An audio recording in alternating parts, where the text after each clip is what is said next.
Eek. My first love, whom I haven't seen in 10 years. Now, just like in the movies, she's having a Marilyn Monroe moment. When you witness such a scene, you end up seeing things you shouldn't. Because of the guilt of having seen her in such a compromising position, I found myself in a situation where I had to agree to a rather outrageous request. My name is Jason. I'm a 28-year-old office worker. Graduated from college and landed a job at my current company. Working decently, earning a decent salary. All I wanted was a normal life, but things took a different turn when my chief took a special interest in me. Hey, Jason, get over here now, you slacker. The one summoning me again today is my manager, Robert. He's an old geezer, married with kids. Yes, what is it, sir? What do you mean, what is it? Why didn't you come when I called you immediately? Every time something doesn't go with his way, he uses me as his verbal punching bag. Even though the reason for his summons is often trivial, he'd give me a lecture just because I took a bit longer to respond.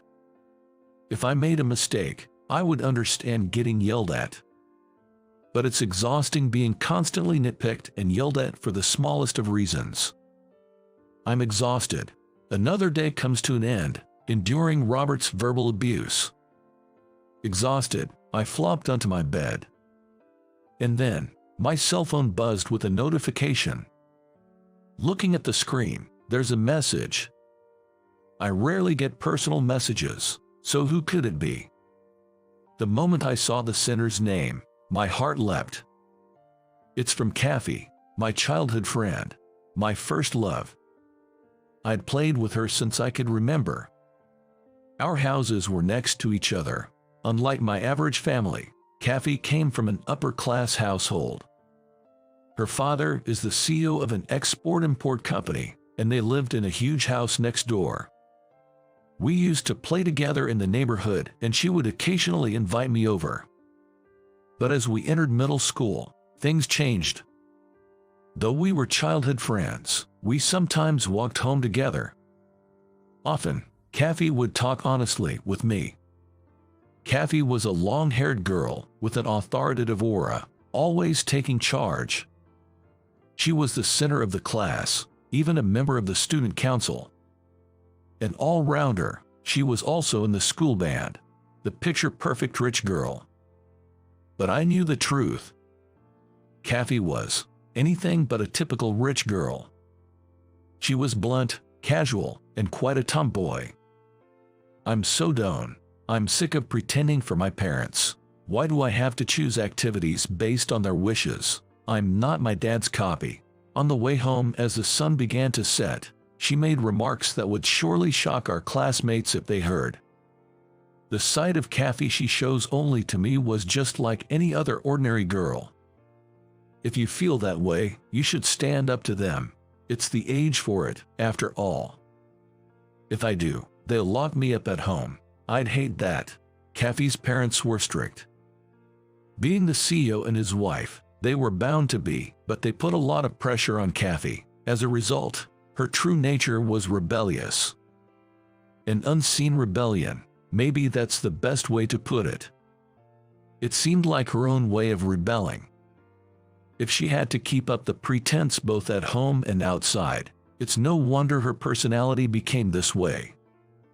So, I became her refuge where she could be her true self. Their friendship continued, even after we went to different high schools, after Kathy enrolled in an elite all-girls school. It wasn't much, just hanging out on weekends. But the nature of our outings changed a lot. Take that, all right. Turns out Kathy was always at the arcade near my place. And she was dolled up, in flashy clothes. A far cry from the refined lady image she portrayed at school. She said it was her way to blow off steam. She always seemed to enjoy video games anyway. But there were some rough-looking guys frequenting that arcade. Whenever one of them tried to hit on her, she'd use me as an excuse, calling me her boyfriend and bodyguard. Truth be told, I was never really the bodyguard type. because Kathy, with her innate social skills, quickly befriended those rough guys and would even thrash them in fighting games. Kathy's so darn good at these games. Your boyfriend sure isn't though. I'm not really into games, alright. Those guys liked Kathy and believed that I was her boyfriend, so they never made a move on her. Jason is just too weak to be any competition. You're good at studies, sports, and even video games. What are you, some kind of genius? On our way back from the arcade, I was always astounded by Kathy's skills. She'd joke, "I've been practicing in secret." We kept up this charade of pretending to be a couple. But the truth was, I had feelings for Kathy. But I never had the guts to confess, and I always felt I wasn't good enough for her. Moreover, I didn't want our current relationship to end. Throughout our high school years, we frequently went to the arcade on our dates.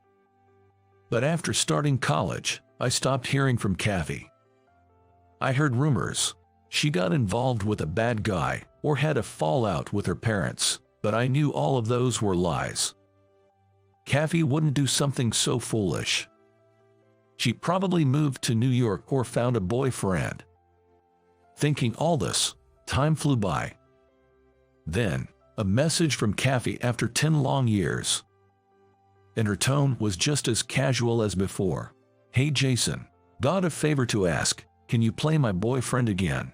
I chuckled at her unchanged attitude and replied, after a 10-year silence, "You asked the same thing. Aren't there better candidates than me?"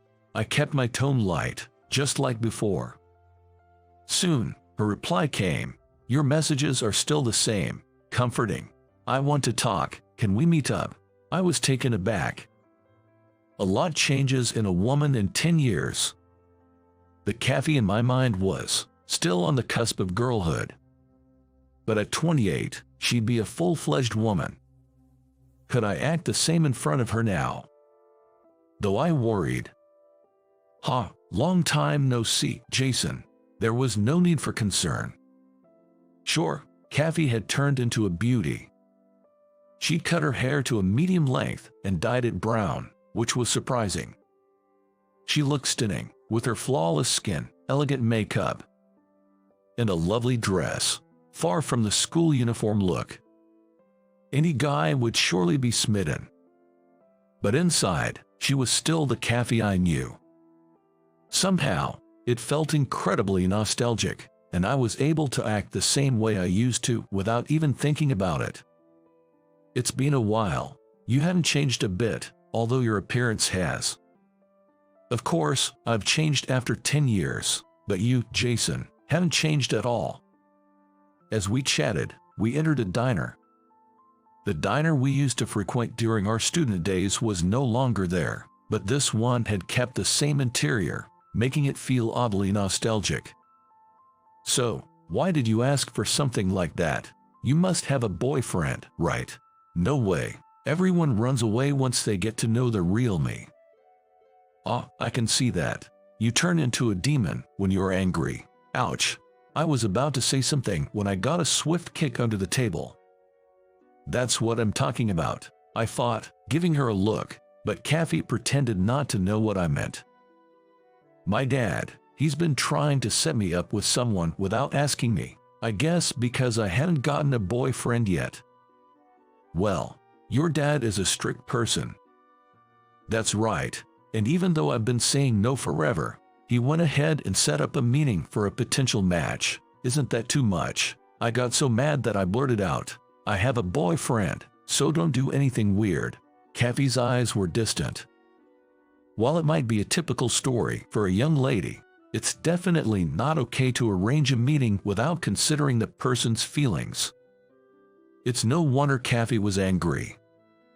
But apparently, the other party wasn't deterred even after hearing she had a boyfriend. "He said he was better than my boyfriend, as if he could compare to you, Jason. So, please, just this once, just pretend to be my boyfriend one more time." Kathy said that, her head bowed, almost as if she were about to kneel on the table. But I couldn't answer her right away. This wasn't just some childhood play acting. If we mess this up, it could cause trouble for Kathy. Let me think about it. So I said. Kathy looked a bit sad, but she smiled and said, "That makes sense. It's natural to want some time to think." Sorry, I got ahead of myself. Even though she smiled, it was awkward. I broke the tension by suggesting, "Shall we go outside?" And we both left the diner. But it was still awkward. What should I do? I was thinking about it while we walked. Aha! Whoa! Suddenly, her dress blew up. Like Marilyn Monroe's iconic scene. She held her skirt down with all her might. It was like something out of a movie. Looking closer, I noticed she was standing over an air vent. She must have unknowingly walked over it, and unfortunately, the wind blew through. The wind stopped, and her skirt returned to normal. But she was glaring at me with an angry look. "You saw it, didn't you?" "I didn't see." "Why are you talking like that?" "I didn't see. Seriously. I wasn't thinking you were wearing white." "You did see." I ended up digging my own grave and got hit by Kathy. A week later, I ended up agreeing to play the role of Kathy's boyfriend.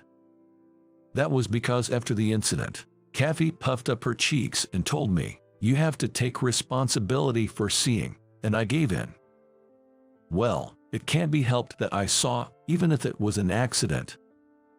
Kathy said, "You don't have to think it's a bother, let's just do it casually, like before." She told me that. She did say it, but it's not that simple. Man, I cursed my bad luck. I mean, what is Jason here? Turns out, my potential date was none other than the son of my annoying manager, Robert, named Derek.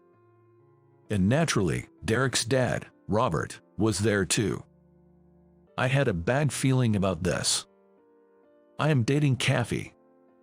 When I confidently said that, Robert, even before sitting down, pointed at me and blurted out, "What? A loser like you? Are you blackmailing Kathy or something? She deserves better. Everyone at the company knows you're useless. You're just a scumbag who can't vent his frustrations without taking it out on others." I wanted to retort that he was the one being described, but I held back. I was amazed he could say such things before our date even started. Kathy looked taken aback. Sadly, it seemed Robert's domineering attitude wasn't just professional, Derek had inherited it. As soon as the day began, Derek wouldn't let me get a word in edgewise and started boasting about his accomplishments without being asked.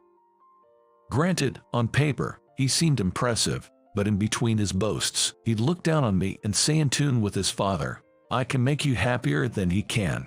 I bet you've had a hard time with a guy like that. Don't worry, I'll take care of everything."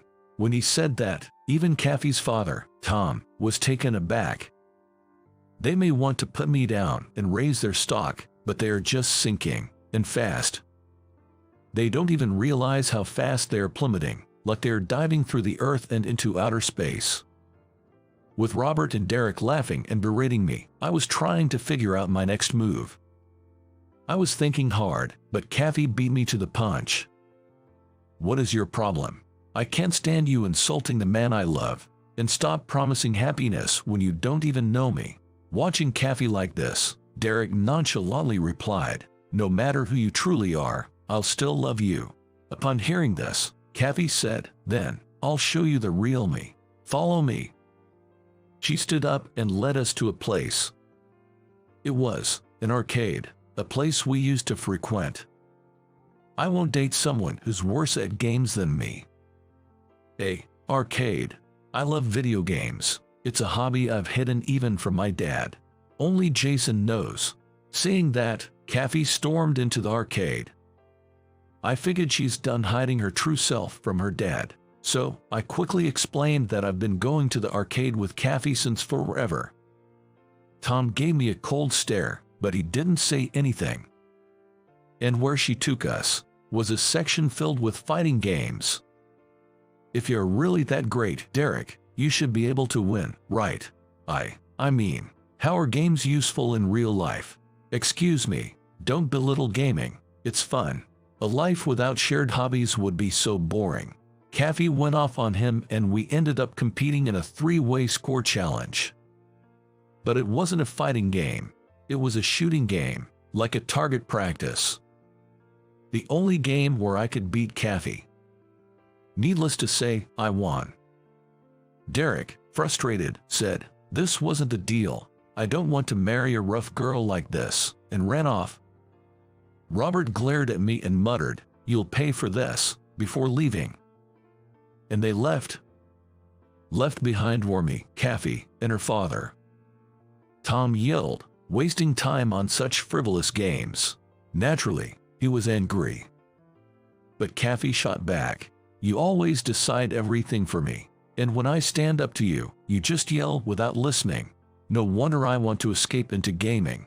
As I tried to mediate, Tom said, "This is probably why you can't find a wife." I lost my temper and snapped back. "I'll marry Kathy, so stop judging her based on her personality. Why are you always criticizing your own child? Kathy isn't a copy of you." Both were taken aback. Kathy, with wide eyes, whispered, "That was my line. Right, it's not a copy of the parent." This is something Kathy once said. I bet they didn't expect to hear such complaints. Tom remained silent. Maybe it hit too close to home. Feeling awkward, I said, "Anyway, please talk it out, parent and child," and ended the meeting. Did I go a bit overboard? With that thought, I went to work the next day. But my desk was gone. Instead, there was a note about a personal transfer. I was informed that I was being relocated to the middle of nowhere, something like rural Nebraska. Panicking, I asked Robert, "What's going on here?" But he just said, "Can't you see? We don't need incompetence." That was the end of that conversation. Apparently, someone reported a major mistake someone else had made as if I was the one responsible.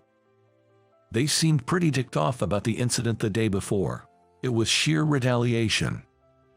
You should just keep quiet down at the bottom.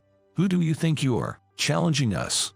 And that's how I ended up being shipped off to rural Nebraska. Voices like mine, just a regular employee, never get heard.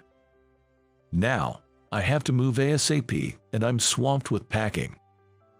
At that time, I received a call from Kathy asking me to come over to her place. I told her I was busy with the move, but she even offered to help with my relocation. I realized I had spoken out of turn, and honestly, I wanted to apologize to Tom. When I visited her home, for some reason, Tom was bowing deeply in apology to me. "I'm sorry. We put you through so much. Kathy told me you've been acting as her boyfriend and have been supporting her all this time." What? I'm a fool. Thanks to you, I realized. Just because I can do something doesn't mean Kathy can, and what I can't do, Kathy might very well be able to. Apparently, after that matchmaking meeting, Kathy had a heart-to-heart talk with her father. Seeing sides of his daughter he hadn't known existed made him realize how little he'd been observing her. Moreover, Kathy got to hear Tom's true feelings. Turns out, Kathy's parents had a kind of arranged marriage, much like the older generation in the U.S. Daniel had initially been engaged to a woman he fell in love with, but she cheated on him, leaving a deep scar. Later, through an arranged setup, he met Kathy's mother and built the happy family they have now. That's why Tom thought an arranged marriage isn't bad, and I found more happiness in that than in a love marriage. Kathy said she had a boyfriend, but what if she ended up abandoned like me? I don't want that for her. Such fears made him insist on choosing a husband for his dear daughter through matchmaking. While that's not something to be praised, at the core of Tom's actions was a strong desire to protect his daughter. "I hope you'll continue to be by my daughter's side. You're the only one who truly sees her." For the first time, I felt acknowledged by Kathy's family. But I'm being relocated to Nebraska soon. When I told Kathy, she looked shocked and seemed to understand the situation. It's not to atone, but if you're open to it, how about working for us? Excuse me. Exactly. Instead of staying at a company with such a terrible boss, why not come to ours? I wondered if it was all right to think like that, but honestly, I had been considering switching jobs. If I'm going to be demoted anyway, maybe it's all right to just quit. Thinking like that, I surprisingly said, in that case, I appreciate the offer, and switched jobs. Having worked in sales for a long time, I got along at the new company more than I expected, but that's a story for another day. Later on, I heard that Robert got demoted in my place, but I don't really care about that anymore. By the way, we officially started dating. Well, after all, I had declared my intentions, even saying I'd marry her. It's the first time we've walked together as a couple. True that. Doesn't feel much different, though. You always say stuff like that. Saying that, Kathy accompanied me on my way home. For the first time since becoming a couple, we walked hand in hand. I wished we could have done this sooner. If I had been braver, maybe I wouldn't have had to pretend to be her boyfriend. So, I won't hesitate anymore. Hey, Kathy. What? I love you. It's about time you told me. Both of us said that and walked hand in hand, laughing together.